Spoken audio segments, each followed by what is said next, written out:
just like a cup of joe. Did you write this? No, this is Bill Cantos.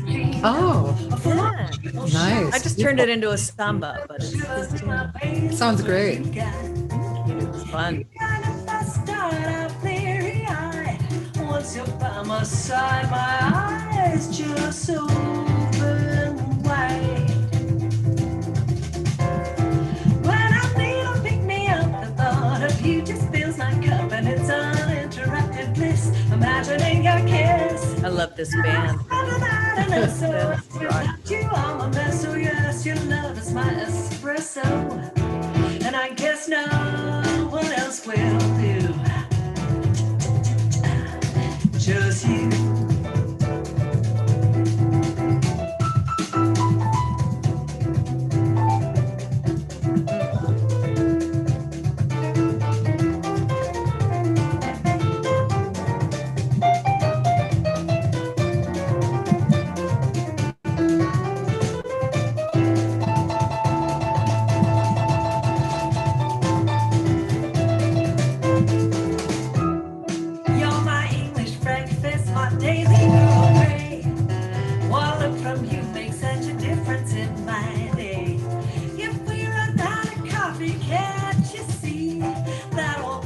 Dancing too. you got to move a little, right? Not like you though.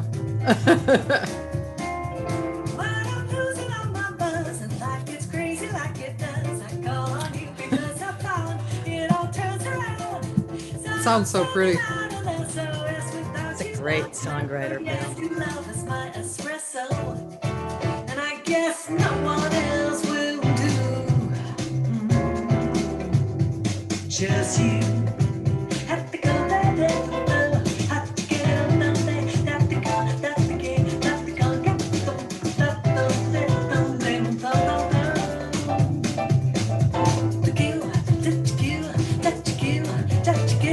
You don't want to dance with it? Yeah. Yeah, I need some dancing lessons. Come on over with a mask.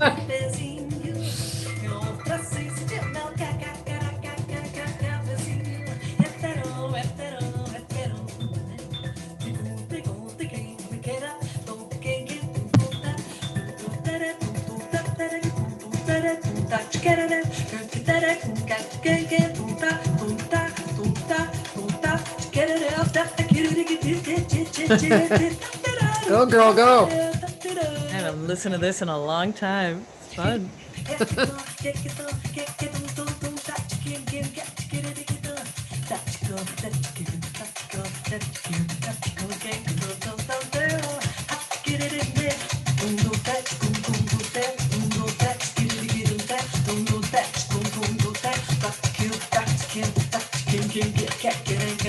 We did go on for a while. We were having fun. That's the best. My ex-husband, Mike Shapiro on drums and percussion. He's just great. My ex-husband used to say, at the end, just let the band play. That's what they want to do at the end. I'm like, yeah, you're right. It's kind of like you've gone through whatever concentration you had to get through an arrangement and to make sure, and then all of a sudden it's like, oh, no more pressure, let's play. So I do have a tendency on live gigs too to just really start to play in the vamp at the end. Yeah, I know. So if I'm not taking a solo in the middle. Yeah. Let me just say hello, ladies and gentlemen. And my special guest today is Carol Baki-Rita, and really happy to have her on. She's such a lovely person, great singer, musician, dancer, and we're going to find out more today. Thank you. Excited. Hello, peoples. Thank you for being here. Thank you for asking me. I do wish I'd had a little more sleep. It was one of those weird, I don't know what was happening in the news of the fires in Northern California.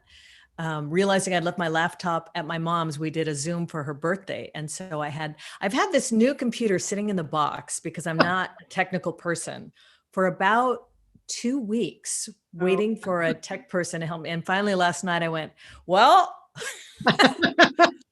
we're going to dive in and see if I can make it work. So, Oh, well, it wasn't so hard, apparently. Wasn't so hard. You know, I'm not used to this wide, as we were talking about, it's got kind of a wide camera angle. I don't know how to adjust things, but anyway, it is lovely to be here with you. I will be a little loopy since I'm sleep deprived, but You know, Carol, I hate to tell you, but there's a lot of people, including me, who have been sleep deprived.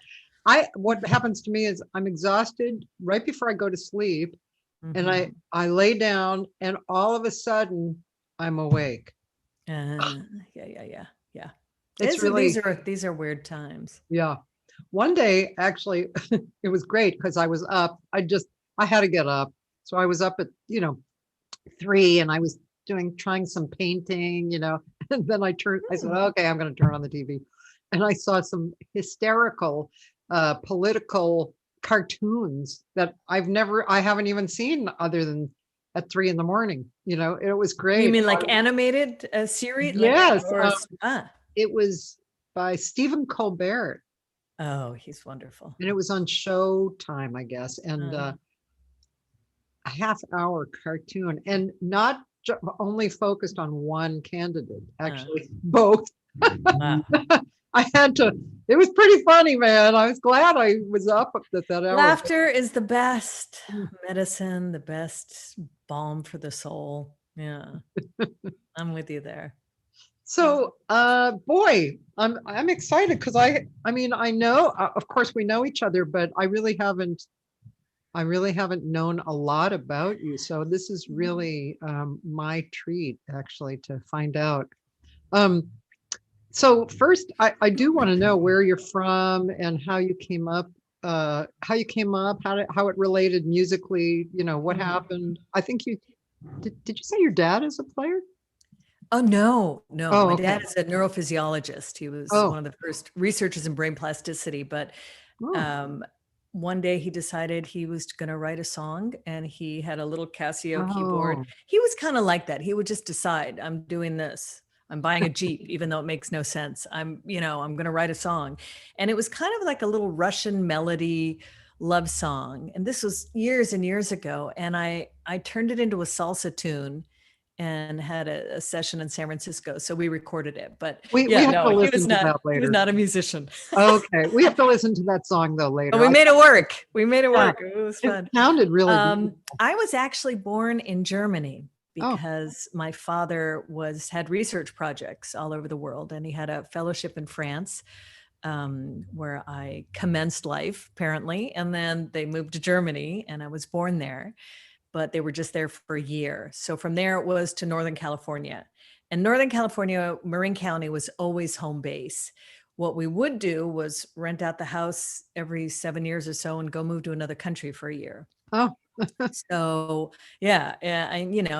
We moved to Italy when I was 6. They put me right into public school in the middle of the year, 2nd grade. Wow, cool. Talk about what we're talking about, jumping in and just swimming, diving in. You learn. Kids adapt very quickly. That's cool, because too many times, for my taste, you hear about stories like, oh, we can't move the child out and into a new environment. Kids adapt. Yeah, that's really cool. I'm sure it added to your whole personality too. To adapt, right?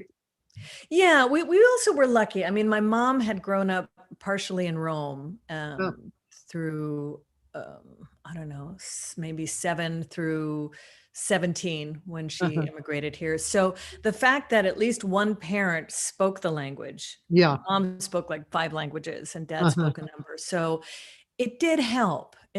When I moved to France later on my own, it was one of those things. I'm moving to France. I didn't speak a word of French. And I have so much empathy for people who are coming to this country. And yes, you must learn the language. But when you're trying to survive and all your energy is going into finding work and acclimating, you don't have necessarily the extra life force to go take a class or the extra funds. So it really gave me empathy for folks trying to, function in a new country when you don't speak the language. Yeah. So that as a kid, I realized it was helpful that at least wherever we were, we could get help with homework and whatnot. Yeah. So, what about music? I did not do any music until about second year of high school. Hmm. My mom played piano and sang. And as kids are apt to do, I guess I made a decision as a kid that was her world, and that was her little place, and I wasn't supposed to go in there. I don't know. It was Yeah. a strange thing. And then I went to a tiny little high school that had no music department. There were 230 kids in the whole school. Hmm. And then Wow. it was just building up in me. I was always kind of a musical kid. I loved to make up songs and sing and dance, but I was kind of hidden. And then suddenly, middle of high school, it's like a geyser burst, and I could not shut up. I was singing all the time. If you had two people in a room, I'd start one with a harmony and let's, do this, let's jam, the idea of just playing. So from that point on, and my mom had great taste in music. So she always had playing in the house, Ella Fitzgerald, straight ahead jazz, Sergio Mendes, Brazilian stuff. There was a Yeah. great record collection. Yeah. And so, oh, Marlene, how'd you join? Hi, Marlene. Hey, So she's lovely. yeah, she is. And hi, Tina. So then what happened? Did you jump into action? Yeah, I did. The weird thing with me is that I have some natural instinct and ability and a really good ear. Yeah. So people assumed I knew what I was doing. Right. So I just kind of started doing gigs. I decided it was a great high school. It actually saved us during a very turbulent time that my sister and I went to that school. But I was done after 3 years. I doubled up. I got out early. I delayed entrance to Berkeley, UC Berkeley. Mhm. And I thought, oh, I'll go do some music at College of Marin. In the meantime, there's a jazz choir. Clearly, I'm a jazz singer. I'll go join the jazz choir. Now, I didn't know how to read music. So I go and they hand me a page of Chinese basically, and I'm and come back in 3 days and for the audition, and I had someone show me where middle C was on the piano. I didn't know about accidentals, anything, nothing. Yeah. But I just had those times in your life when you have confidence. Yeah. And I showed up at the audition and I heard someone sing the part right before me. So I nailed it and they let me in. And then I went, oh, Lordy, I better learn some stuff. But it was all at once. I have no idea why they let me into the music major program. Wow. So I did a semester of piano composition theory, masterworks, but it was very I was coming from nothing. So they'd give you a score and say, follow the melody. Who's got this giant score? It really, I worked hard, but then I went off to Berkeley to go be academic. And then I kept singing on the side. But again, with this sort of shy imposter complex, because I knew that I didn't really, when you feel like you're sort of faking it because you don't really know. I had this amazing ear, but I didn't know what I was doing. But so I was pretending a little bit. But at the same time, people started hiring me. So it was this weird world where it's like you would think I did know what I was doing, but then there would be this void of knowledge that I didn't have. So like, hey, that was great. Can you do that again? When you were improvising, I'm like, no, because I don't really know what I did. Living in the moment.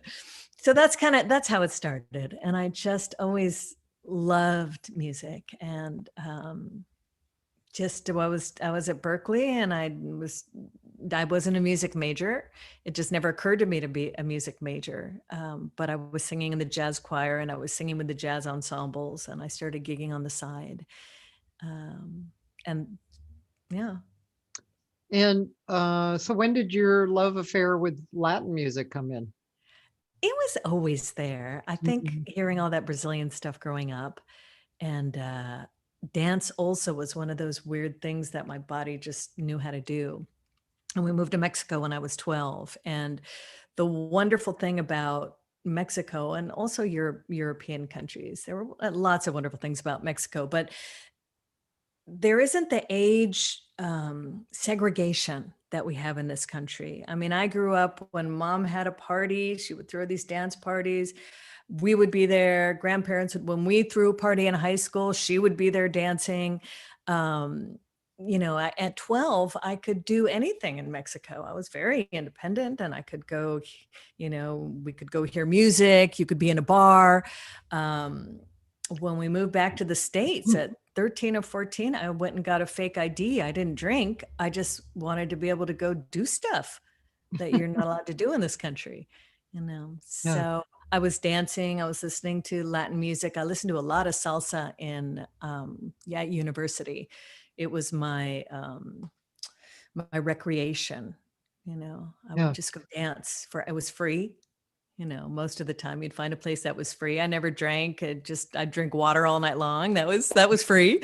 And just absorb rhythms. Yeah. Yeah. Yeah. And so you moved to Southern California at when you were in your Oh, 20s or no. I was older. When did I move to? I've been here about 20 years. Um, okay. so I So was in my you did a 30s. lot of work in San Francisco, around San Francisco I first. did. And then right when when I left university, I stayed in Berkeley for about 2 years. I did Monterey Jazz Festival and some other things. And there was no work. It was like get a day gig and hope for 1 gig or 2 gigs, a week. And I ended up having a family reunion in Spain. I Uh-huh. think this was about 86 or so.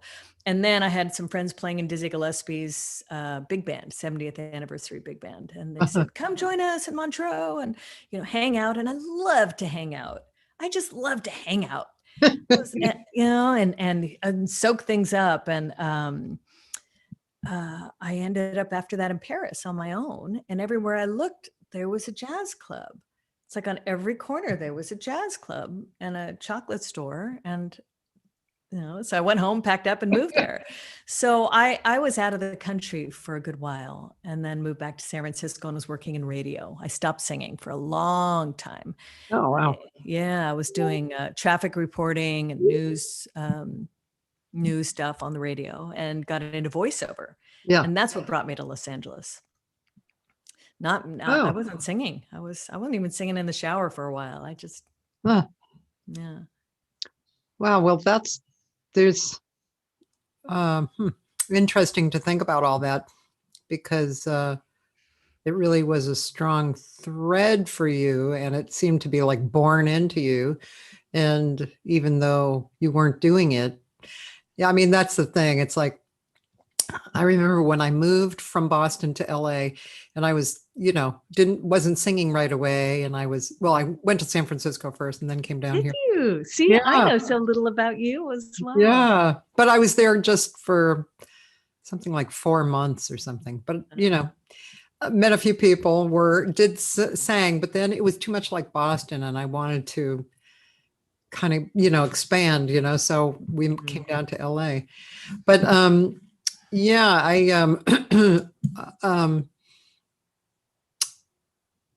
I had decided, even if I don't sing for a while, it doesn't mean I'm not a singer. Mm-hmm. And I kind of knew that, and had told myself that, and that was true. But it's nice to have a kind of a knowingness about yourself, that it's in there and it's going to come out. It's just right now. Matter of time. I Yeah. figured it would come back around at some point, but I really Yeah. wasn't sure how. So I keep twisting my, right before we started this thing, my armrest popped off my chair. So I'm like, yeah, I actually was very conflicted about music for a while. I think when you're in jazz, the singer's always the leader, right? You're very rarely called to a club gig. Piano player can, club owner can afford a duo, pianist brings bass, trio, they bring drums, quartet, add a horn. So the years living in Europe, I just, boy, if all I had to do was show up and sing, you know, but it was all the hustling and all the managing the guys and all of that. It just sort of depleted me. And also the fact that, you know, there was a lot I didn't know technically. Yeah. So I thought I was done with music for a good long while, that it would live in me in some other way. And I danced. That was, I was around music. I was dancing salsa. I moved here. I didn't know anyone. So I just make myself get in the car and go to a salsa club 3 times a week. It was social. It was fun. The music's great. I mean, salsa, you have real horn sections. Yeah. You have percussionists, you know, it's like there's not a drum machine playing. It's not like, you know what I mean? So the music excited me, and I guess I just kept absorbing it. And actually it was a relationship that got me back into music, because I started dating somebody who was so focused and never seemed to have any free time. It was, you know, play or practice or do. And so I was like, well, you know, I used to sing. We could do that together. So that's kind of how I snuck back in, and then we made a band. And then after about 7 years, we split, and people kept calling me for gigs, and I kept singing. You know? And here you are. And here we are. Well, let's listen to something. Should Okay. we listen to something you sent? It'd be kind of fun to hear the song From back in the day. from your dad. Yeah, I wouldn't mind hearing that. Let's see. Let me find. This was late 90s, that session. And again, I was sort of done singing, but a friend had this great opportunity to go engineer something in Cookie's studio. She had an amazing studio.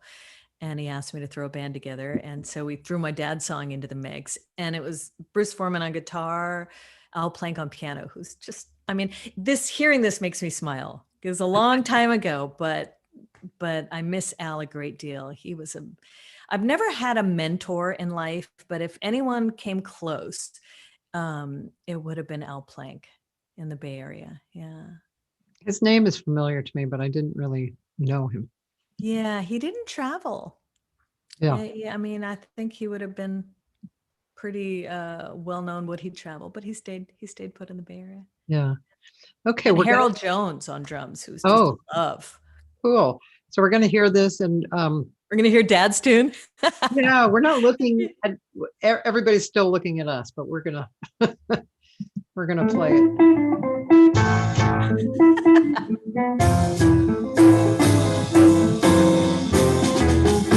You mean more to me now, so much more. You mean more to me now, so much more. All the love that we share, all the weight that we bear, as we grow, ever grow into one. You mean more to me now, so much more. You mean more to me now, so much more. All the love that we share, all the weight that we bear, as we grow, ever grow into one. You and me, you're close to me, always close to me. Dad is beaming wherever he is. This is one song. Yes, everything we were meant to be. We'll intertwine, we'll blend like wine, till life flows out to sea. You mean more to me now, so much more. You mean more to me now, so much more. All the love that we share, all the weight that we bear, as we grow, ever grow into one. There are a lot of Bruce Foreman aficionados out there.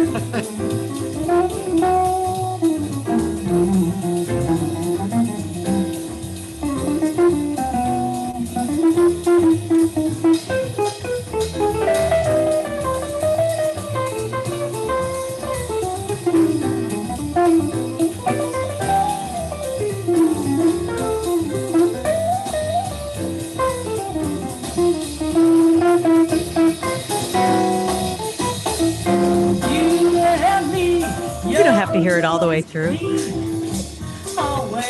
Okay, I think it's If nice. you're digging it, okay. Everything, yes, everything. We will always be. We'll learn to fly. We'll learn like wine. Till life flows out to sea. You mean more to me now, so much more. You mean more to me now, so much more. All the love that we share, all the weight that we bear, as we grow, ever grow into one. As we grow, ever grow into one.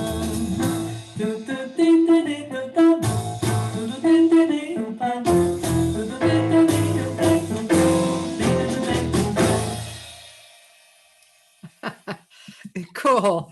It's kind of fun when you bring stuff like that back, from, like your Yeah, from back in the day. family or yeah. And it In was fact, so fun. Go ahead.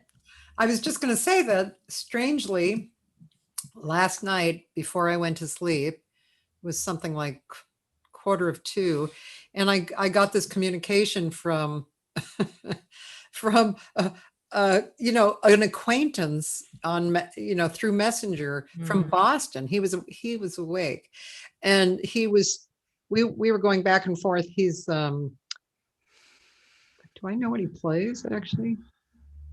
I don't even know what he plays. Anyway, we had quite a conversation, and it turns out he said, gee, I worked with a Mike Segal when I was going to Boston Conservatory. Any relation? I'm like, yeah, that was my dad. My dad had a big band, and he would have hired him. And so yeah, it's a good feeling to kind of bring your history in like that. Yeah. And Harold Jones, he was such a wonderful drummer. And I remember at that session, because my friend was still an inexperienced engineer, and Harold said, so you want me to take the front off the drum? And he went, no. And later he thought, oh, you usually have to, try and get them, when he was more experienced, to take the front off the drum, or if you're going to mic it. And Harold is still, he's playing with Tony Bennett now. So he's still. Yeah, when I was young, I moved here when I was 21.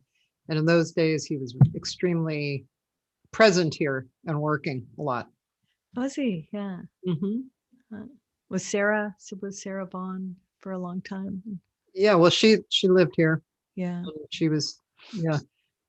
Yeah, he was a really great drum. He was one of the great drummers around. Yeah, LA's been so filled with lots of great players. Yeah. So Oui, mademoiselle. Oui, I'm thinking Now you're wiggling like me. I know. See, so I'm already picking up her. Go, girl, go. Yeah, well, like I said, I need lessons. I can move, but I need lessons to move well. It's just all about developing an awareness of the body, so that it does change how you. At one point, I was teaching samba here. I had Julie Kelly and Judy. Oh. And well, now why wasn't I in that? I don't know. I don't know it. how they came to me. That must have been fun. Oh, and what's her name? She was up for a Grammy every album she puts out. Yes. And they were all taking samba.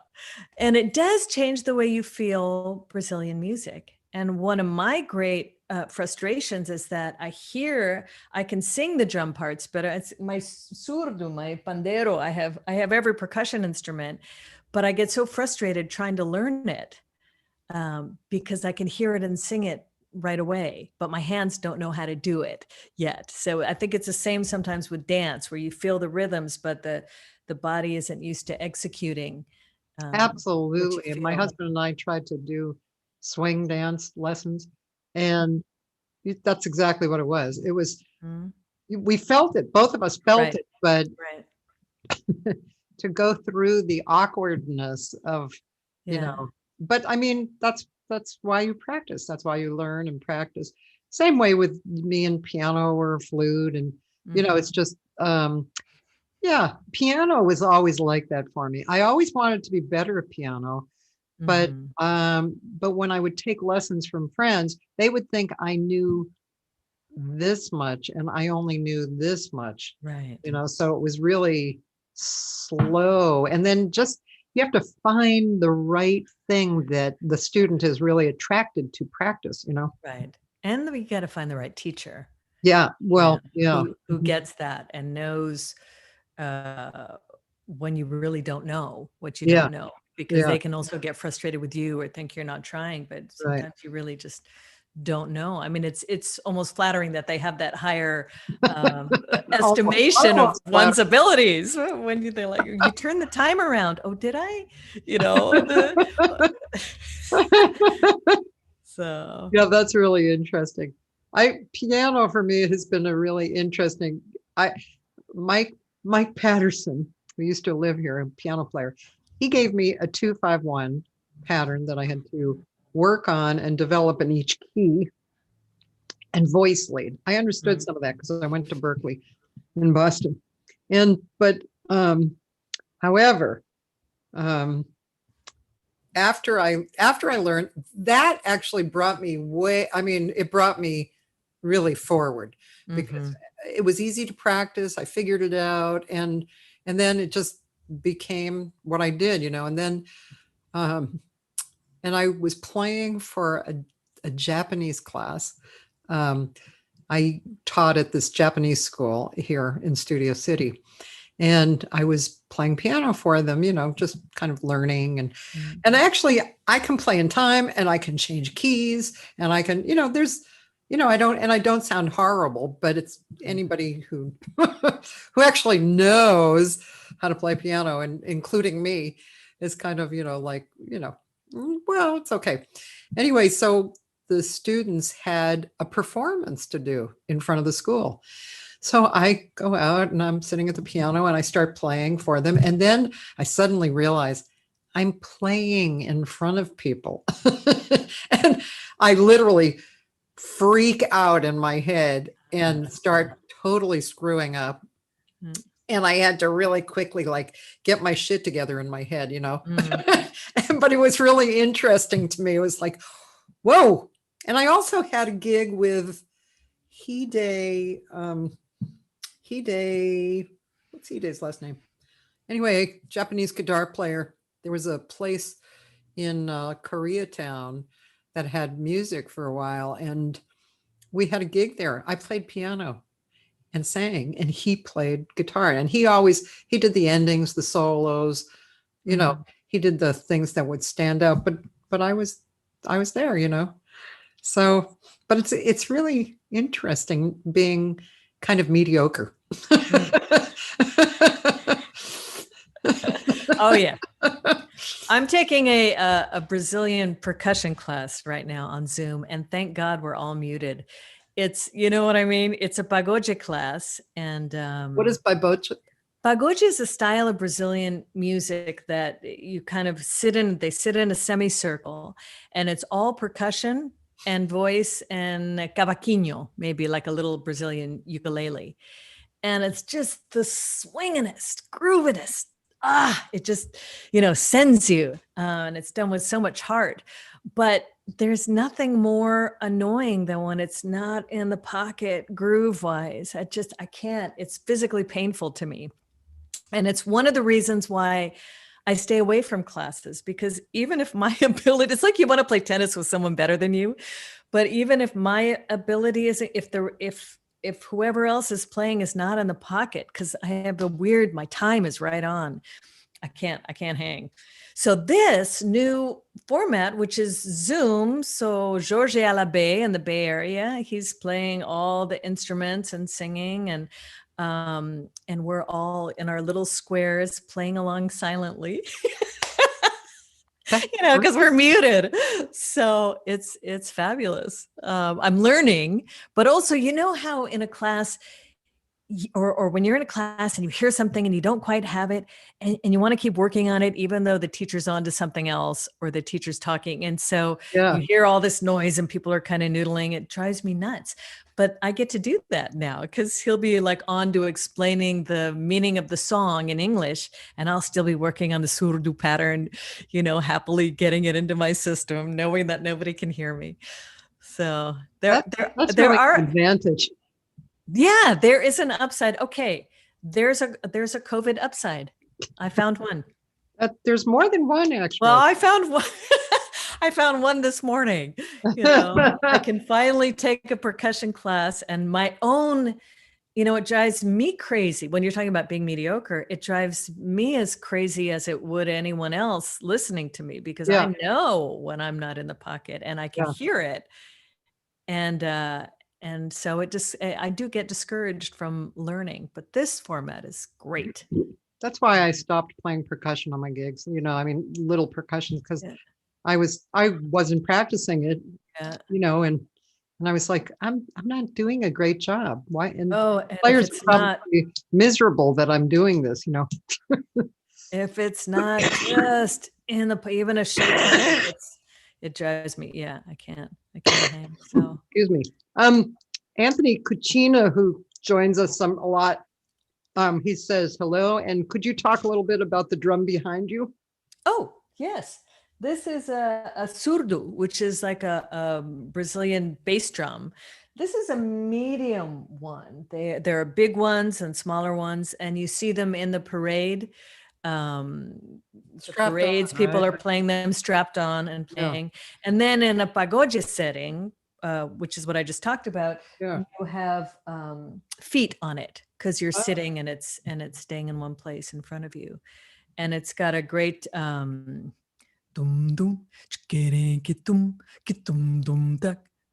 kind of sound of the boom da boom dum da that's a surdo. And then the what's called the third surdo, which is the smallest one, does all the kind of improvising within that sound realm. Yeah, I love that drum. One day I'm really going to learn how to play it. It was so funny. I was because I go to this Brazil camp every year in the Redwood Forest, which I'll tell you more about. This is the first year I want to do. Oh, I've been wanting to do it for 3 years. And Stefan Oberhoff is always like egging me on.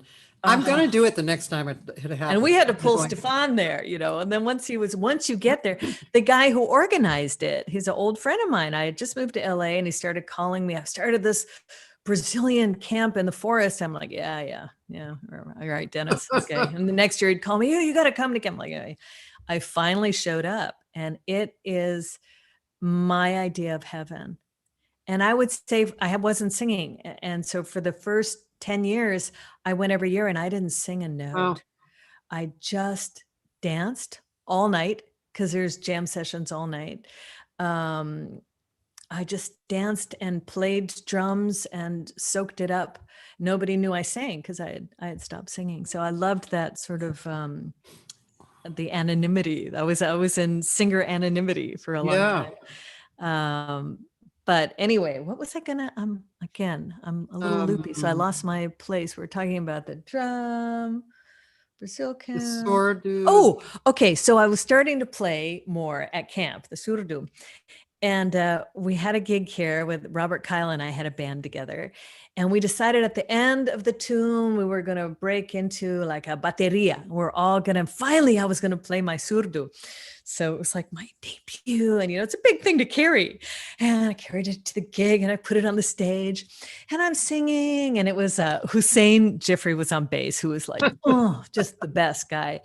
And then it's time for us all to play percussion. And I turn around and there's Hussein happily playing my surdo, because it's kind of the equivalent of the bass part in the percussion, dum, dick, dum, dick. And I just went, we still laugh about it. When I see him, it was like, and he was grinning from ear to ear because it's a fun drum to play. And I was like, You must have gotten another chance though. I never did again. Really? No, I never brought it to a gig. No, sadly, I still don't know. And this is part of why I'm taking the pagode class. I don't know how to sing and play at the same time. I can play surdo and samba. I can dance, and play, but I really never learned how to sing and play. I remember taking an African percussion class at Berkeley. Oh God, what was his name? He was a great guy in the Bay Area. And, you're learning to do one rhythm against one pattern against a different pattern on the other hand, and your foot's playing yet another, pattern. And then I just never got to the singing over the whole combination of it, because that to me is, That's really, yeah. ah, I taught at Jazz Camp West a little bit, and I met Keith Terry, who's a body percussionist. yes. Yeah. He sets up those whole stations. Yeah, too, right? yeah, and he and his wife Evie Layden, who's a clogger. Oh, I don't know her. You know that term, Yeah, clogger? she makes music with clogs on her She feet. dances. Yeah. She dances in clogs. It's like tap She also- dancing, but with clogs. Yeah, right? and Yeah. she's a mother at banjo. I mean, I'm not that into banjo previously, but she's amazing and she sings great. Anyway, they're going to be on actually in a few weeks, but Keith has a class every Thursday, which is originally why I took Thursdays off for this series, because he has these body percussion classes, and talk about, awkward, and it's the same thing. Your feet are doing one pattern and this hand is doing another. And wow, it's really, but what's so cool about it is when you take a class, especially live, and he just says, don't think too hard. Yeah. Which is a great, great suggestion for when you're learning to sing or play something complicated. Once you understand what you're supposed to be doing, then you shouldn't think, you should just feel it, right? At different times and that kind of thing, right? Yeah, we have a tendency to self-judge and question and second guess, and really we have to trust. You have to trust yourself, and it's an interesting journey to get there. It is. Which is what's so great about music, because it's those times when, and what's so great about jazz. People used to ask me why. It's like, it's just what I do, and it's how I feel it, and it's how my spirit moves. And you throw caution to the wind. It's like bungee cord jumping off a cliff. You have to trust, open your ears, and hear it's a conversation, hear what everyone else is doing. And the second you go, oh, is it swinging? It's not. Exactly. Or the second you start to think about it. Yeah. My mom is a Feldenkrais practitioner. I don't know if you know that type of body work. Yeah. Yeah. When I was growing up, she studied with Moshe Feldenkrais, and oh wow. It's a lot. And I'd use her approach to teach dance, where which is going to get me back to percussion in a second, where you do less. In a way, it's like sculpting. You're taking away what's not needed from the rock, and the thing emerges. And the same with dance and percussion. The harder you're trying to make it work, or trying to get in the more it's just, there aren't enough synapses. They're all used up with panic. There aren't any left to actually learn the thing. Yeah, and I think what can be confusing to people is they're worried about achieving maybe something difficult or whatever it is. But really, it's just you focus on what it is and you learn it, and then you forget doing that. And it also depends what format. I mean, if you're in like I have a lot of trouble with drum circles. They bug me, and I hate to say it, because on the one hand, you love to see people just, doing whatever, but I'm so used to like certain a groove. It's a Afro-Cuban groove, or it's a Brazilian groove, or it's a maracatu, or it's something. So when it's just a cacophony, it's like I have to adjust my brain to go, okay, it's not about groove right now. It's about spirit. or just let it be. So it's that balance. If it's a place where you can just have fun and not worry, there are times when you need to be right on. And so you go practice, but it's that self-awareness you were talking about, that you know when you have it or not. Yeah. And if you don't, step out until you do.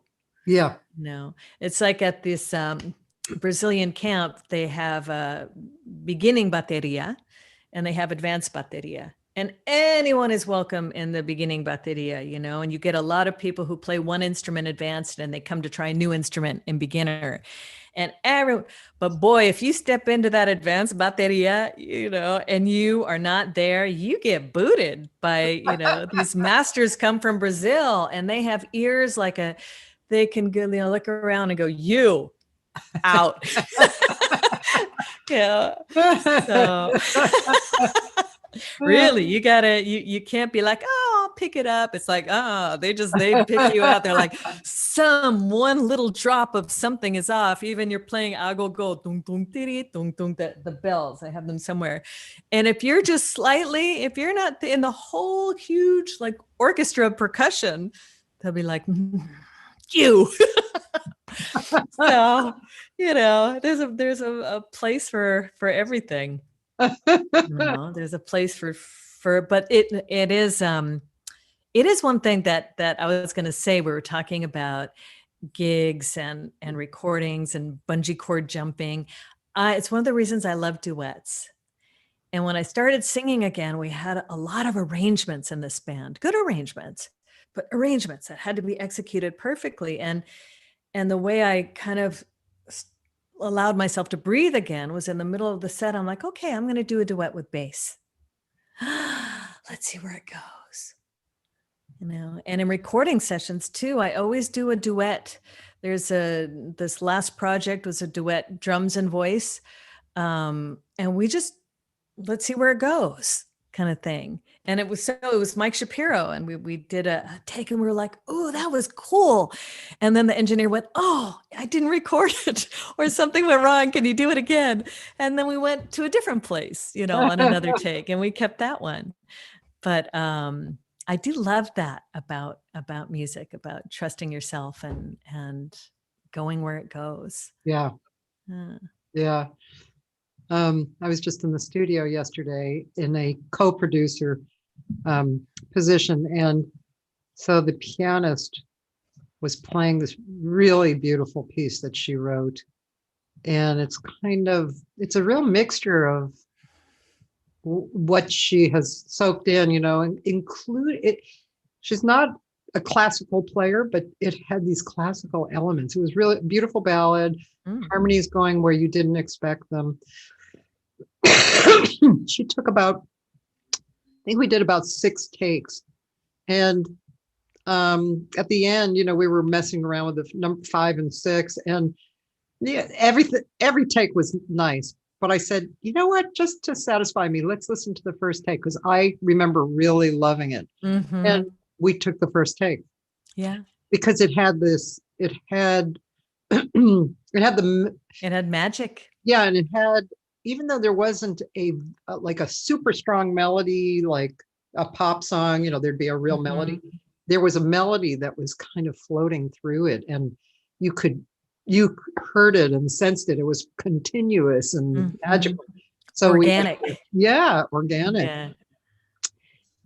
It's challenging to hear those things, because especially with a good player or a good singer, if you're singing something over and over and it's all sounding pretty good, it's hard to kind of pull yourself out of it and be the editor, I found that was the most difficult part for me of making the last album, which started in such an organic way. It was the first band I put together after I broke with my partner, and we kind of dissolved the band, and I was called for gigs, and I thought, okay, I guess I'll keep doing it. Who are the best people? Who would I like? I'd always wanted to play with Bill Cantos, and I called him. I'd always wanted to play with Larry Coons. Oh, yeah. And I called him. And Mike Shapiro was on the first album. Love his playing. Yeah, and John Leftwich. And we did a gig with no rehearsal, and it was magic. And we did another gig and it was magic. And we looked at each other. Well, should we make it? Yeah, let's make an album. And it was organic. Everyone picked a tune to arrange. And I used to cook a lot. I'd make dinner for everybody. And it was just this great feeling. Post-production, I didn't know how to produce. And I didn't realize there would be conflicting opinions and how to try and keep everyone happy and lose where my own sense of things was. So that was the most difficult part for me, and especially with one's own voice.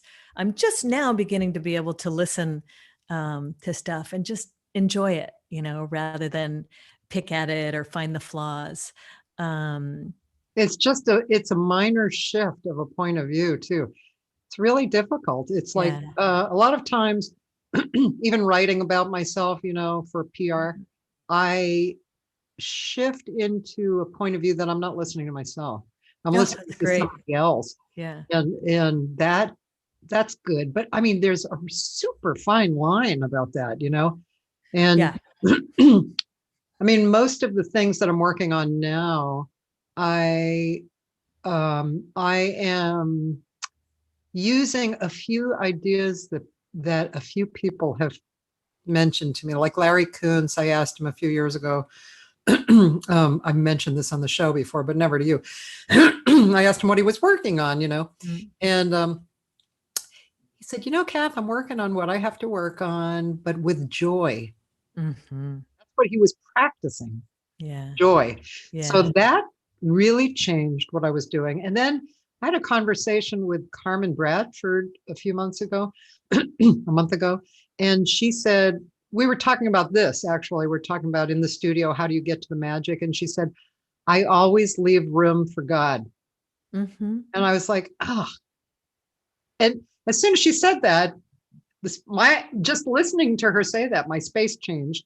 Yeah. And I found after that, when I went into the studio, that was really good. It got my attention away from, picayune, right. Listening to myself. Also, my voice teacher talks about that a lot. He says, stop listening to yourself. Yeah. Which I say to my students, I'm here to listen to you. You're paying me to listen to you. So don't listen, Right. I mean, you have to some degree, when you're a student of something. Right. But but there's so much the balance. There was always this quote that I used for years: outflow, not inflow.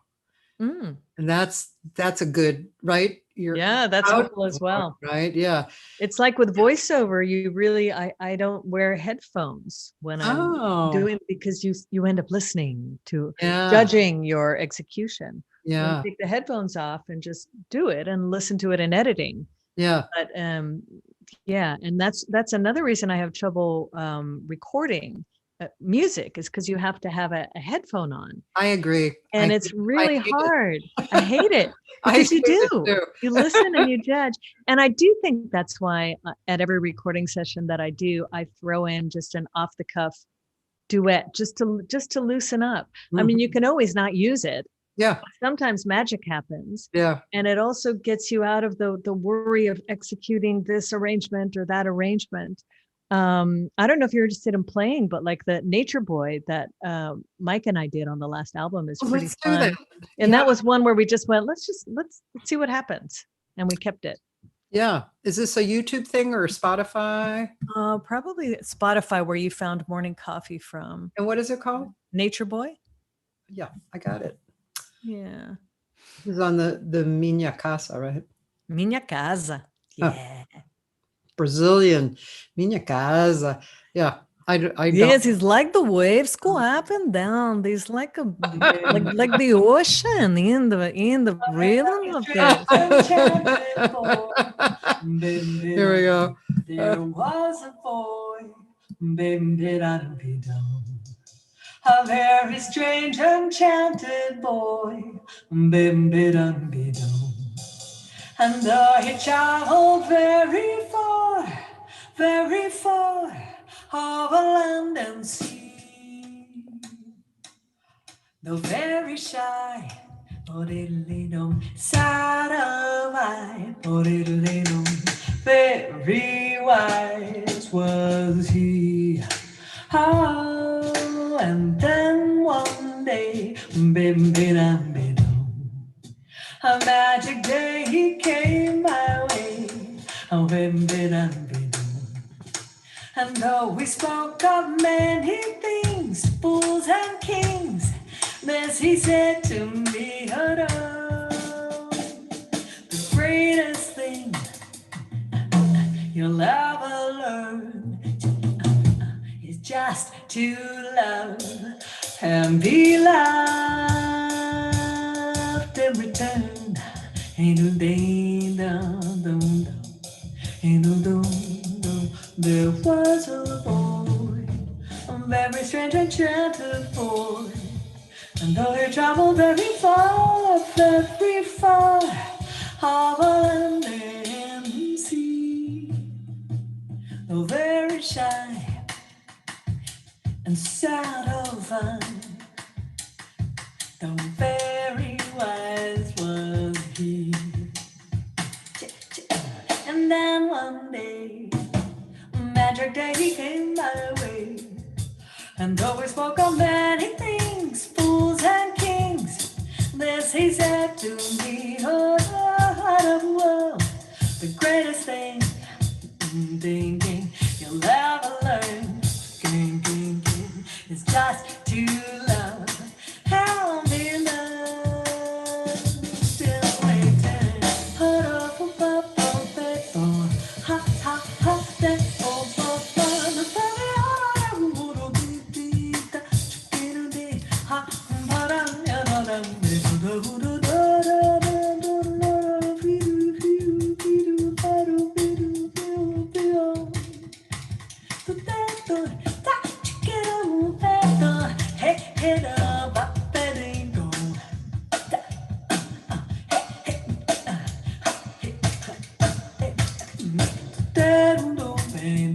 The little Zoom glitches with time are driving me nuts.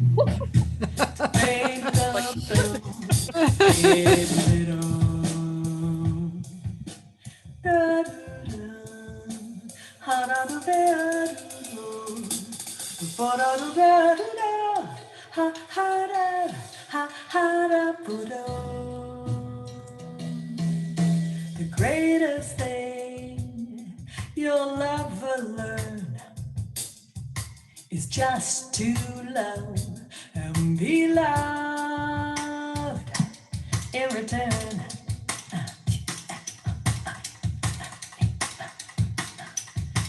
Just to love and be loved in return. Ha ha ha ha. Hey hey hey. Ha ha ha. Ha ha ha.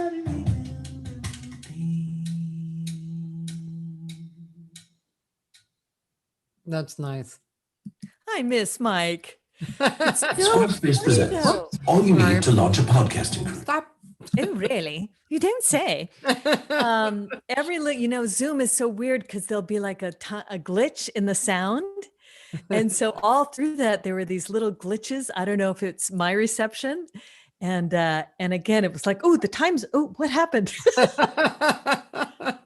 I actually didn't. Wow. Well, I didn't hear because it's my Spotify. Yeah. I'm cool. Yeah. Yes, you are, Kathy. Yeah, man, I'm cool, man. You are. Hey, somebody, let's see. Anthony Cucina is asking a lot of interesting questions or making comments. And hey, Jean.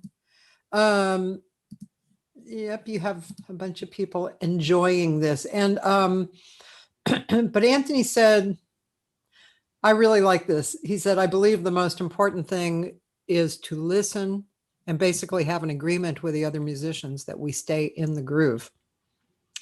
And that is so true. Well, I would say it's beyond, it's a given. It's like the groove. If there is no groove, it's not musical to me. So I guess it's a given understanding. But interesting. I've never articulated it with anyone, like, let's stay in the groove. Well, I think I mean, speaking as a teacher who talks about that to people, like I always tell my students, look, you're kind of the leader. You know, you say, I want to do Nature Boy and I want to do it as a bossa nova, and here's the tempo, and here you play some, and then you know, blah blah blah. But I always say, as soon as the music starts, you have entered into the aesthetic room, the aesthetic universe, where, like, kind of like what you were saying before, you're not thinking about yourself. You're involved in who's in the room, and you've agreed to the tempo and the groove in there. Right. And it's not something like you go around going, okay, are you doing this? Or, you know, nothing like that. But I mean, there's a silent agreement. Yes. It's not if not a verbal agreement, you know? There is. For instance, and you have to really trust who you're working with. Yeah. Because like with Mike, I always trusted him. We didn't talk about where we were going to go. We didn't have an ending planned. No. We didn't go, okay, you solo for a while and we'll come back on the bridge. It was just a weird little conversation we had, you know, that was musical. So I think I've been spoiled, and I realize this now. I've been spoiled that since I started singing, I played with really great players right off the bat who just know stuff. So I didn't have to explain it because they intuitively, it's like, even with this band on the record, they just intuitively sink into a groove and change it slightly on this part of that without my needing to explain it. They worked as a unit. So when I'm on my own being a leader, say with a new group, I'm a bit at a loss. Because I know it doesn't feel right in my body, but I can't actually articulate what I want you to do, what I want you to do, what I want you to do. Yes, you're playing the right bass part, but could you give it some juju, basically? You know, it's like in my mind, and I know I can't be so vague. Or sometimes you can. I mean, because I've kind of come along that route for over the years, you know, because I mean, I can't explain really particularly a lot of the times, but I can tell them what I'm feeling, and, you know, and then, I mean, and then of course, I think it was Miles who said, you know, if you don't like the way a drummer plays, don't hire him, because, you know, to change the way that they play is too difficult. But on the other hand, to say there's some kind of a groove that I want that's not occurring, and I mean, that can work, but, you know, it's kind of like you have to go with, it's going to be a different animal. You're used to a zebra, and on this gig, it's going to be a giraffe. So how can you play with a giraffe? Kind of thing. Exactly. The trouble comes with Brazilian music. Some of the grooves are so particular. I mean, Brazil's a huge nation, and in every corner there's a different, you know, there are different grooves. And so it's not all bossa nova jazz.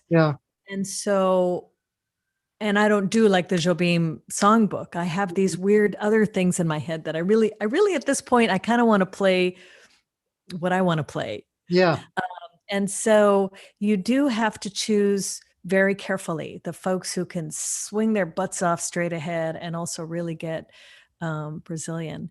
And there's a great gal in town. I just want to give a shout out to Ana Barejo, because having a gal drummer in my band, in the last band, is really awesome on so many levels. I mean, there are a lot of great players in town. There was something about the energy of having another woman on stage who has such a generous spirit and such a deep groove, you know, and really knows, she knows maracatu from a samba reggae, from a partido alto, you know, because she's Brazilian. And that was really fun. I guess I'd never really had a band with women players. And I was all for it. The last couple of gigs, I guess I did before everything shut down. I had a woman, the Clarice on percussion, and Ana on drums, and it was a nice energy up there. It with all the gals. I was just saying this yesterday, actually, and I don't mean to say that women are better than men, having them on, or men are better than women, whatever. But there is something about a really good woman player. There's a different, I don't know what, there's a different feeling. Was it yesterday? I'm pretty sure it was yesterday when I was talking with with see, my brain is even forgetting. Me too. Oh, Georgia Mancio. Is it her? Yeah, because she has a woman piano player who she plays with. She's from England. And actually this woman, I forget who her father was, but somebody like a big classical player. I think it was her father. Anyway, but she's a piano player and she's really good. And just listening to her play, there was this, I don't know what it is. It's some kind of a sensuous, there's something extra that's really nice. I notice it. When I listen to women players, but, anyway, I can imagine how, and just the energy of having another woman who's good, who's a good player and tied into everything you're tied into. It must be really interesting, make it more rich, It is. It's really fun. I mean, it depends on the energy of the person. Yeah. Because male or female, the personality was also always the most kind of the groove of the energy was more important to me than the chops, really. Yeah. But I hear a howling and I wonder if I locked my dog outside inadvertently. When I want to check? I heard a strange howling outside. What is the name of your drummer again? Ana Barejo. Ana Barejo. Yeah. Somebody. Oh, no, I hear her. Here she comes. Was that you howling, Layla? You howling? Come, baby. I become the crazy cat lady with no cats. I have my pup here, and we found an abandoned rabbit last year and on the street on one of our walks and took it in. Oh. Okay, girly girl. You want to go out, don't you? All right. She's like, yeah, I want to go out. Oh, maybe not. You just want some love. She's like, you've ignored me for an hour. What are you doing? Gotta love dogs, man. I love her. I love my pets. But anyway, so I have this crazy rabbit running the household. It's another story. She just free roams the house. She pees and poops in her box. I have to ask, do rabbits leave poop around? No, she goes in her litter box full of hay. They like to munch on hay and do it in the same place. And they're vegetarians. There's no smell. And it's a revelation. I know nothing about rabbits. I've never had a rabbit until now. One good thing I know is don't put two rabbits together of opposite sex if you don't want babies. I do know that. Right. Anna has rabbits. Actually, she helped me when I found this rabbit. She came over with a cat carrier and we. And you have to really bond them first. Rabbits can fight. Rabbits bite. They chomp through wood with those chompers, girl. I have a lot of respect for rabbit chompers. So how did the rabbit and the dog get along? Oh, great. Yeah, they get along great. Right from the beginning, they were like, hi. Yeah, she's like, ooh, a rabbit. I've always wanted a rabbit. I had a thought that kind of went that I wanted to come back to when we were talking about learning and brain and percussion. Yeah. And as a teacher, it's an interesting thing. Because when I first met Anna, I said, I wanted to do that thing, that, singer thing of being able to play a shaker while I sang, which I've just given up on because my time goes off and I can't stand it. But she started to do it and she said, it's just like this. And I said, you're right-handed. Yeah. And she said, yeah. I said, do it in your non-habitual hand. And then you'll see what it's really like for a beginner. Right. It's a very interesting technique. So she started to do it in her and realized, all the things you take for granted. Yeah. you have to learn how to teach because it's not natural to someone.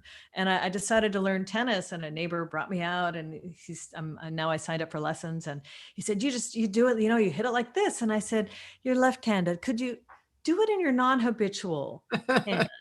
And it was hard for him because he had pride and he didn't want to, look so awkward doing it.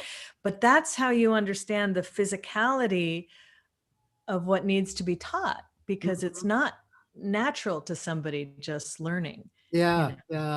So I find that also when I was teaching dance, if my hips go clockwise in circles, most Brazilians go counterclockwise. It's just a weird thing. I don't know if it's south of the equator.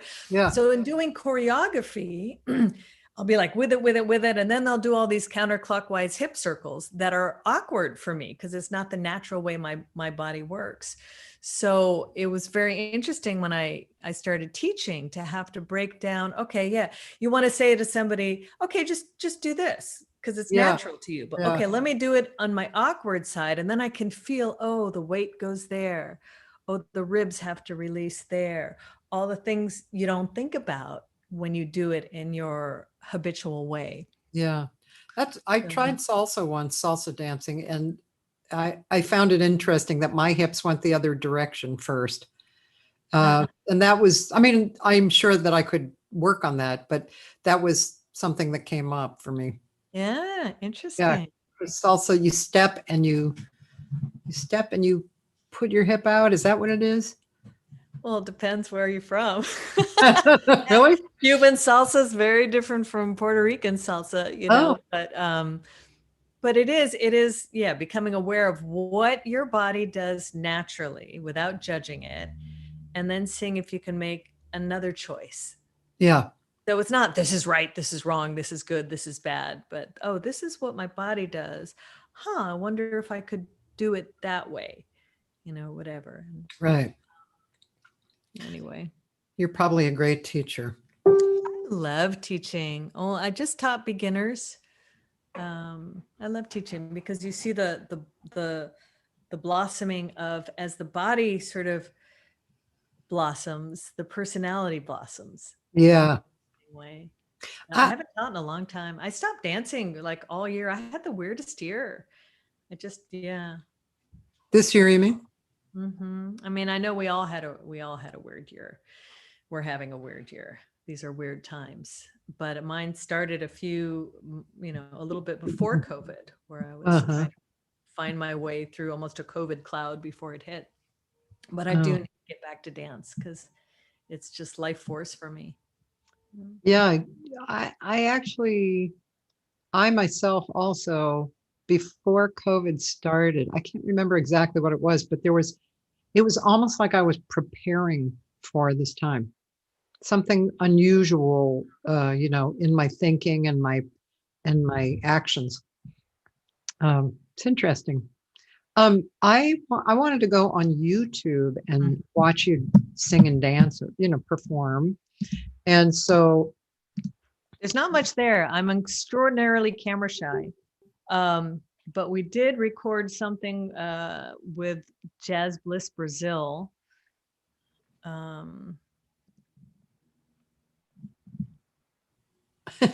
There's your dog. There's my dog. I love with Jazz Bliss Brazil. That we did. That was a nice recording. And, it's a little.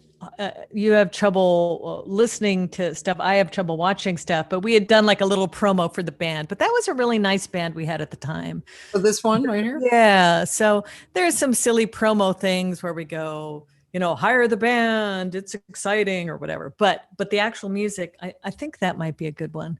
Okay. Yeah, all this. We're enchanting, we're excited, we're trying to figure out how to market the band. Eu vim da Bahia cantar, eu vim da Bahia contar, tanta coisa bonita que tem.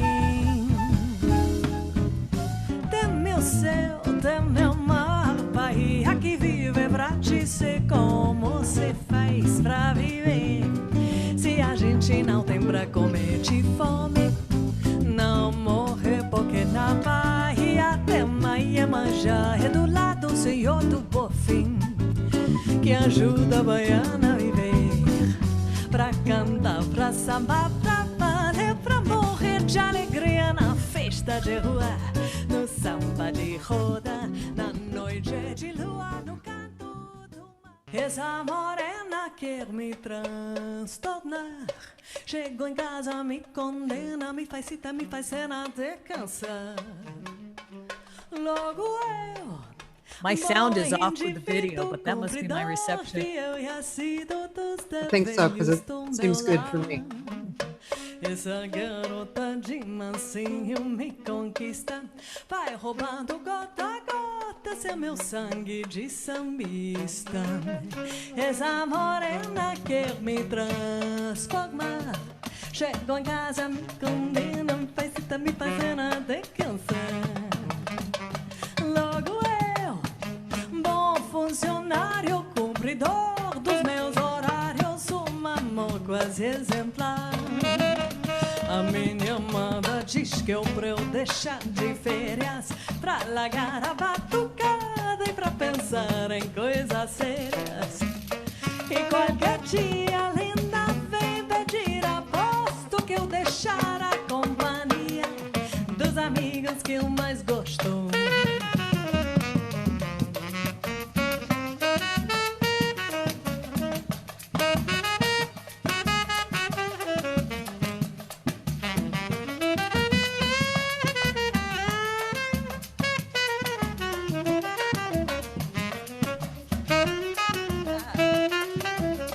E tem mais isso, estou cansado quando chego, pego extra no serviço. You don't know how hearts burn for love that cannot live yet never dies. Until you faced each dawn with sleepless eyes, you don't know what love is.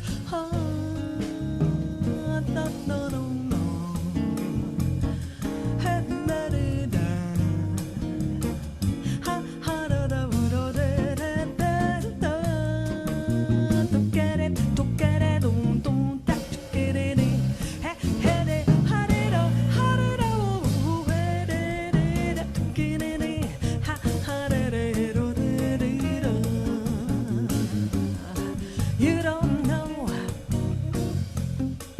You don't know.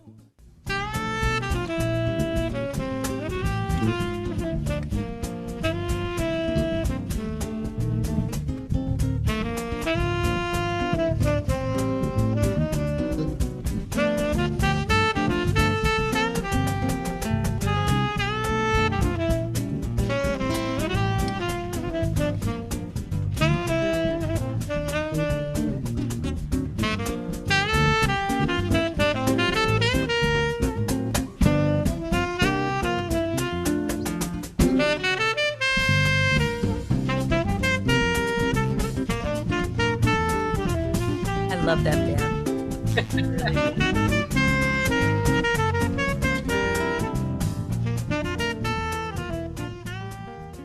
Yeah.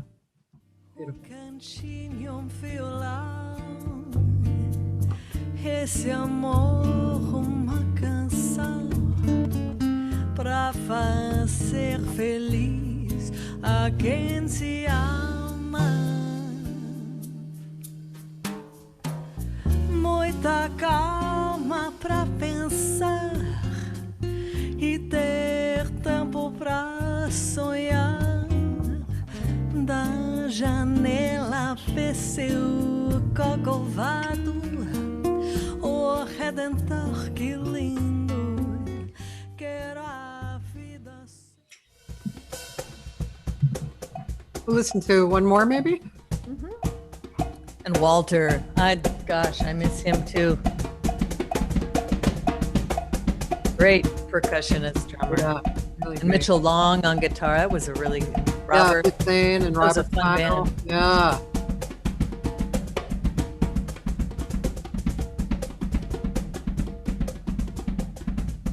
I think we did an extended percussion intro to this Moacir Santos tune. Oh, Yeah, this is going to be instrumental for me. okay. It's beautiful. Beautiful. Oh yeah, Moacir. I've talked about Moacir with Greg Karukas. We talked about Moacir. He was a huge Moacir fan. Oh, And such a Moacir. Did you know Moacir when he was living? I did not. That was before my time having moved. Yeah, it was so nice to have him here. It was super creative days. Let's see, probably was in the 80s, I'm guessing, and we had a club called the Comeback Inn in Venice, and very small room. The pay was the bucket, and there was a small room, and then there was an outdoor area, like a kind of a large outdoor area. And I mean, in those days, we all were playing our original music. All of us, the people who went on and became famous, of course, they were just regular working musicians at that time.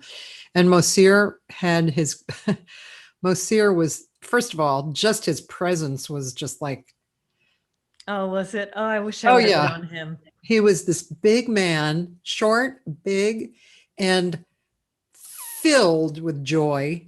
And just when he would talk with you, you'd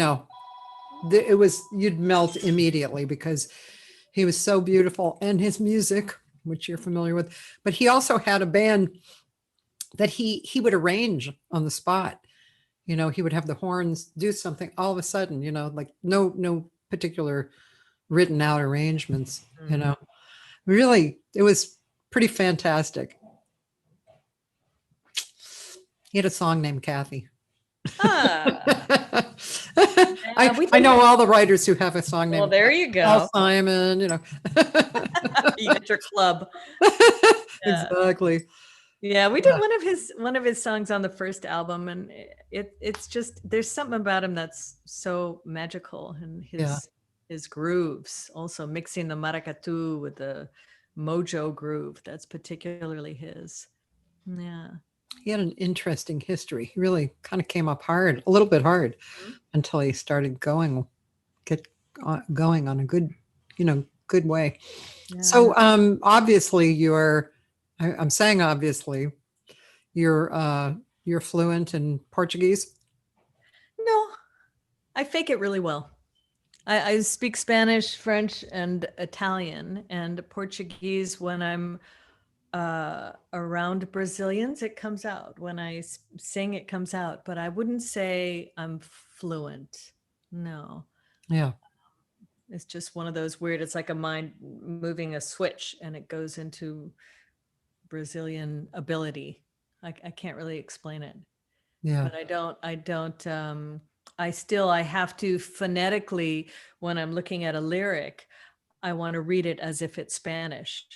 And it's not written phonetically Brazilian Portuguese at all. So I have to make notes when it's a D, but it sounds like a G. Yeah.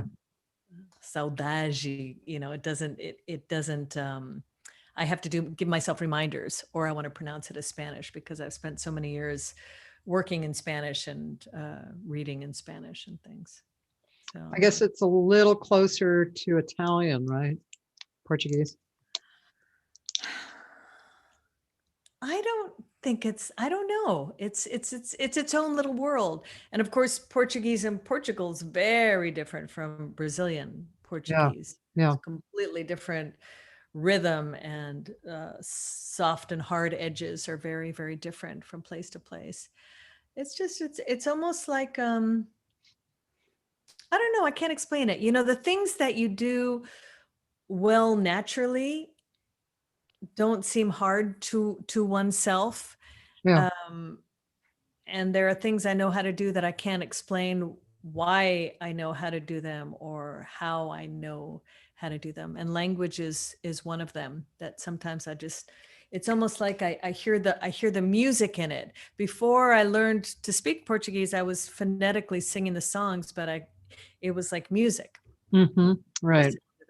Yeah, I understand that. Mm-hmm. Mm-hmm. Yeah, what always cracks me up is like I think I'm saying it pretty well, and then somebody comes along and says, you're it's no, not really.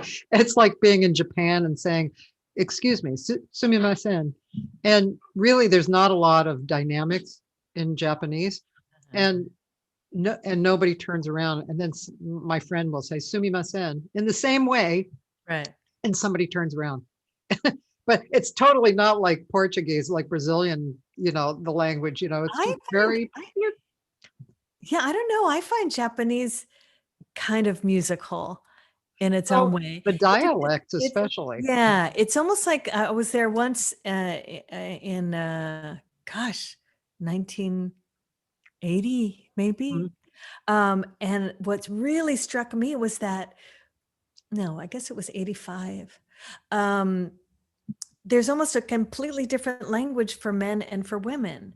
I don't know if things have changed in all these years, but it was really like, I can't explain it. It's like two different languages. It's like the men was, it was guttural, and it was and the female language had all of these softnesses. And I went to a big outdoor jazz festival, and it was all Brazilian, Japanese groups, large and small combos. And they often had a female singer, fronting, who was singing in an Americanized style. So it was like big and and then applause and the marigato.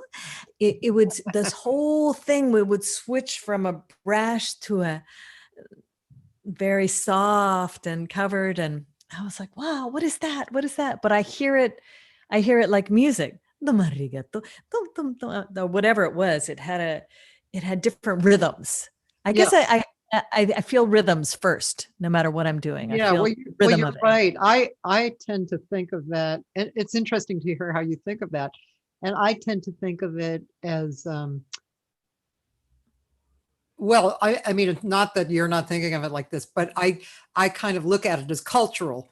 And, but what you just said is totally accurate. Although not all men speak like that. That's a cultural. Yes, it sounds like insensitivity, and that I'm my experience at the time. Yeah. Was that the men who spoke to me? Yeah. As a foreigner who didn't understand anything and there was a rhythm to it. Yeah. And I guess, I didn't mean to impersonate I'm sure it was with a cultural insensitivity. But no, it was more that one. My experience was hearing language come at me. Yeah. With a kind of rhythm. Right. Versus a da da da da da da da da da da. So I don't know. That's how my ear interpreted it. It was just wonderful. Totally. Yeah. I mean, when you say that, I can totally hear it and recognize it. Yeah. It's like when I was in France and I didn't speak French, right? At all, not one word. So for 1 year, people spoke to me in English with a French accent. So my ear would pick up. It's a different rhythm. It's you know what I mean? It's like, it's almost like I felt it physically. Yeah. And then I started to be able to fit the language in so that I could speak French. But that's kind of organically how it came, was first as a rhythmic thing. Yeah. Yeah. Well, that's probably good information for people who want to learn a language. Because it can be very difficult learning a language, but if you internalize it like that, then it's probably more like playing with joy, I think so. I think it's kind of like, when I first started singing, I was all about bebop. Oh my God, bebop just sent me, more than anything else. And Eddie Jefferson was the guy who bridged the gap for me between hearing bebop and finding a language of it. I just listened to him incessantly, and I learned all his vocalese solos. And then you throw away the lyrics and you're speaking bebop, because all the licks are in your head and the different rhythmic things. But I needed a bridge. I could hear Charlie Parker and I couldn't grab it. I could hear Eddie Jefferson and then I could grab it, and then I could let go of his lyric, and I had some bebop language. Does that make sense? Sure. Yeah. Well, what do you It's interesting hearing your point of view, because it's you're coming from such a, I think, from what you've said, such a rhythmic point of view. But rhythm to you is not just chop, chop, chop. It's organic. It's in you. It's musical. It's melodic. I mean, rhythm is really an interesting place to start with. That's why I was kind of quiet for a second. I guess so, you know, when you were playing the video, yeah, and I was watching my interaction with the drummer, yeah, and we were smiling. It's like, when Hussein was playing percussion as well, and we were all smiling at each other because we were feeling these pulses. I feel things rhythmically in a weird way that I can't really explain. But and I know when it's swinging and when it's not, and I can't always tell you. It's like on the record we did You'd Be So Nice to Come Home To. And I asked Larry to arrange that, and I felt it in a 3/4, almost like a candomblé kind of, or a sixtung, and he did triplets in his arrangement that were not what I heard, but they were cool and interesting, and it came out like an Afro-Peruvian groove in the triplets that was just slightly placed differently. I'm like, yeah, let's go with that. Let's go with that animal. That's cool. But yeah, I don't know. Rhythm. I'm becoming less and less articulate as we continue our conversation. Well, I mean, that's what happens, because what we're talking about doesn't necessarily have a, intricate description, it's feeling. And when you feel a little bit of pressure to describe it, it's, all of a sudden you're thrown into it, and it's like, as you said, I just feel it. It's here, so it's yeah, like, I can totally relate to that. I've written just a couple of tunes, and maybe we could play one of them on the last, talking about trust. There's one called Trust, and it's a maracatu rhythm. That's a walking rhythm. It's a marching rhythm from the northeast of Brazil. And I used to tear out of my house. God, I miss it. No one's wearing masks in my neighborhood, so walking is just not the same for me. But I would tear out of my house and up to the top of Runyon Canyon, which isn't that far, and back down. And I realized that a lot of my creativity came when I was walking. When I lived in San Francisco, I lived in the flats at California and 18th when I moved back from Europe. And every day I was out of the house and up into Land's End, which to me is the most beautiful part of San Francisco. It's at the edge of where the Presidio golf course, the edge of the cliffs. It's like where the bridge meets the city, and then you go to the coastline and go a little bit south. And there are all these trails on the edge of the cliff that are spectacular, and here you see the bay and the bridge, and you round the corner and it's the open sea. But movement and walking, and I guess the natural rhythm of the body as you're breathing and moving and walking. And that's where a lot of creativity sprung from. And I think with a weird period of not moving much, my brain isn't creating in the same way. But the song Trust is a maracatu rhythm. And so as I was walking, I would tear out of the house and I would hear this rhythm, and I was hearing maracatu and I was hearing maracatu, and I just, started writing a song. And I have stuff going through my head all the time, but I never captured it. So people would say, do you write? And I would say, no, I don't write songs. I don't keep them. I just, I do stuff. I do stuff on gigs, and people go, "Oh, is that song on your record?" I'm like, "No, we just made it up." Something will happen. Something will trigger me, and I'll start singing about it, and the band jumps in, and we create this whole tune out of nothing, and then it's gone. So I finally captured 2 songs and put them on the album. Oh. One is a maracatu, which is Trust. And the other is this crazy percussion voice duet where I kept hearing this song in my head. And my band, who's so great at the time, the band on the album, I'm like, okay, I got this thing in my head, and it's a song, but I can't. And they're all like, I can't feel where one is, and so we think we're crazy. I thought, oh, God, maybe I'm nuts. And then I went to Brazil camp that year. And there was this master percussionist, Dudu Fuentes, who does baterias in Brazil, the big groups, but with a twist, kind of funky, kind of different. And I took his class, and of course, all I could play was bells in his class because it was really advanced. But it was all like, it just spoke to me. And I went, that's the guy, And I took him to a wooden picnic table, on a break. I said, can I borrow you for a second? He's like, oh, of course. I said, okay, if I sang this, what would you play?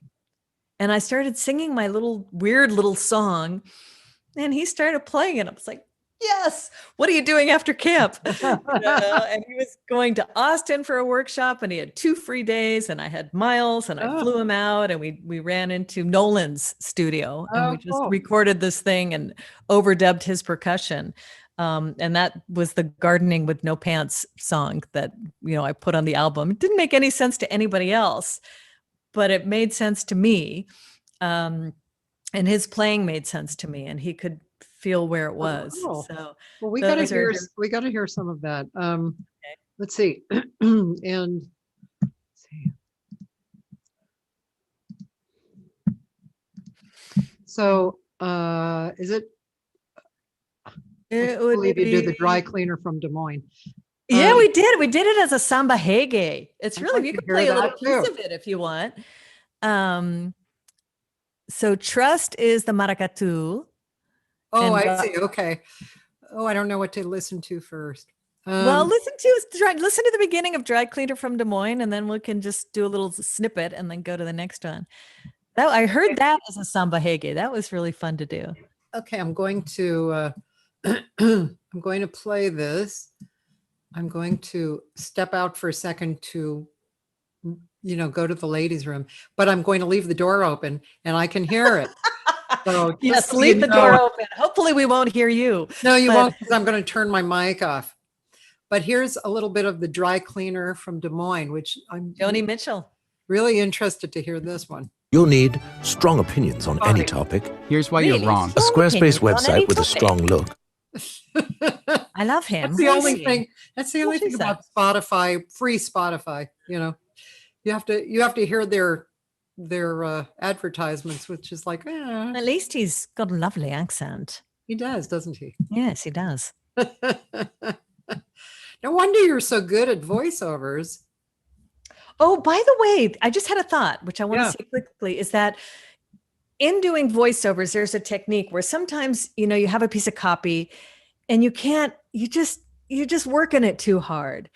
If you do it as a character, that makes no sense. If you start doing it like this and you read the whole thing, it's about a health plan and you got to it's like it breaks that character has no self-consciousness. It has no self-judgment. And then you throw that away and you go back to your voice. And so sometimes the same thing in working on a song that feels hard, or you want to do it right because all the great singers have done it and you don't want to mess it up. You don't want to be the one to screw it up, I don't know if you try singing it like that. Melancholy, but whatever. Try, like a weird character that makes no sense. The self-judgment falls away. That's good. And then go back to your voice. So anyway, I just I'm going to try that. Yeah, try it. But I'd like record it when you're doing it like that, because I'd like to hear it. Okay. All right. All right. Here's some of Dry Cleaner from Des Moines.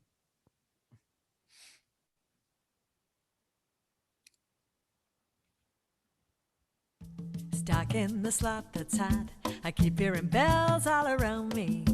Jingling the lucky jackpots, they keep you tantalized. They keep you reaching for your wallet here in Fool's Paradise. I talked to a guy from Des Moines.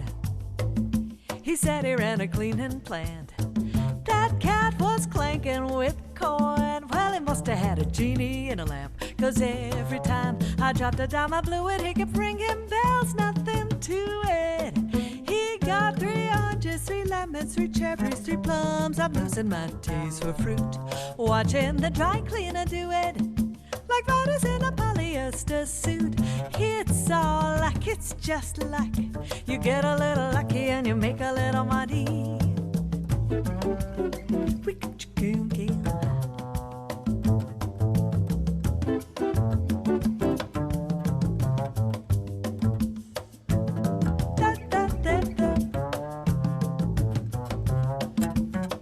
I followed him down the strip. He picked a booth at Circus where the cat goes through the room with their big balloons. The cleaner was pitching wet for peace. He had dinos and pooh bears and lions, pink and blue there. You couldn't lose there.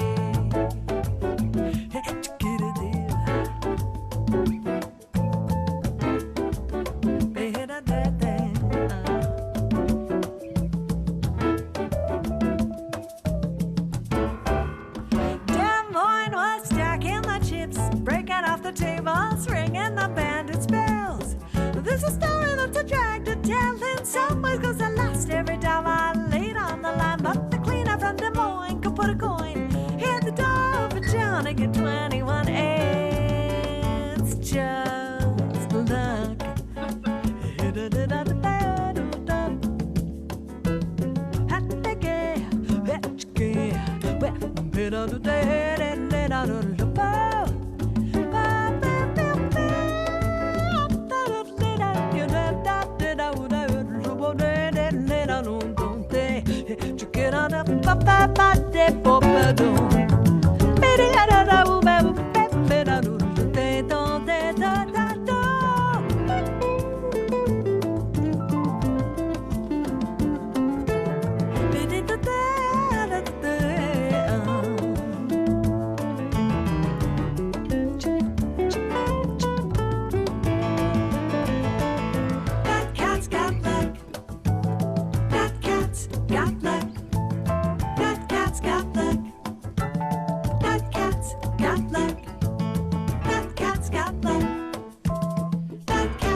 Oh, that is great. Thank you. I'm going to be listening to that again and again. That is so cool. That album was really fun. I really loved that. The one, there's a, it's so funny. I don't know if you find this, but in every album, there's like one thing that, when you hear it, I love Dizzy Gillespie and I loved Night in Tunisia and I loved Eddie Jefferson's lyrics. And I heard it as like a religious 6/8 drum pattern. But we decided we were going to do it in the band, and somebody in the band had an idea to write a whole new song around the vocalese that I loved. And it just became, I feel so badly for that song because afterwards in post-production, there was some, I wanted to credit Dizzy Gillespie and credit Eddie Jefferson because they were his lyrics. And then there was worries about the legality. And what I ended up doing was piecing this sort of hybrid. I had to take out all of the new song and just sort of quickly sang the head of Night in Tunisia because I love the vocalese. Maybe we can play that vocalese. So that's the one song that I feel badly because it got truncated. So it's almost like a little animal, that I feel badly for. It didn't have its full blossoming life. By the end of it, I'm like, yeah, just cut the vamp. I'm tired. I was so bugged with the whole thing, but the vocalese is awesome. Eddie Jefferson is awesome. But anyway, that's the beginning of Night in Tunisia, you're saying? Well, it was a hybrid that didn't quite work because we had recorded it with a new melody. Yeah. And then it went into the Night in Tunisia vocalese, which has a little bit of the actual head of Night in Tunisia. And then it had the new tune again. And I had to take the new tune completely out